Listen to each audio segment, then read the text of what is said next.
ମକ୍କାରେ ପ୍ରବଳ ଗରମ, ତୀର୍ଥଯାତ୍ରୀ ମୃତ୍ୟୁ ସଂଖ୍ୟା ହଜାରେ ଟପିଲା। ଆସନ୍ତୁ ଜାଣିବା ଏହାର ସର୍ବିଶେଷ ଖବର ବିଷୟରେ। ଗୋଟାଏ ପଟେ ଭାରତ ଏଥର ରେକର୍ଡ ଭାଙ୍ଗି ଗରମ ଅନୁଭବ କରୁଛି, ସେପଟେ ସାଉଦି ଆରବରେ ମଧ୍ୟ ପ୍ରବଳ ଗ୍ରୀଷ୍ମ ପ୍ରବାହ ଦେଖିବାକୁ ମିଳୁଛି। ପ୍ରବଳ ଗରମ ମଧ୍ୟରେ ମକ୍କାରେ ହଜ୍ ଯାତ୍ରା ସମୟରେ ହଜାରରୁ ଅଧିକ ତୀର୍ଥଯାତ୍ରୀଙ୍କର ମୃତ୍ୟୁ ଘଟିଛି, ଯେଉଁଥିରେ ପ୍ରାୟ 90 ଜଣ ଭାରତୀୟ ନାଗରିକ ଅଛନ୍ତି।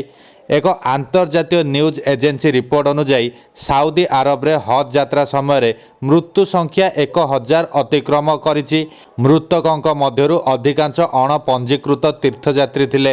ଆରବ କୂଟନୀତିଜ୍ଞମାନେ କହିଛନ୍ତି ଯେ ମୃତକଙ୍କ ମଧ୍ୟରେ 323 ଜଣ ଇଜିପ୍ଟ ନାଗରିକ ଏବଂ 60 ଜଣ ଜୋର୍ଡାନର ଅଛନ୍ତି।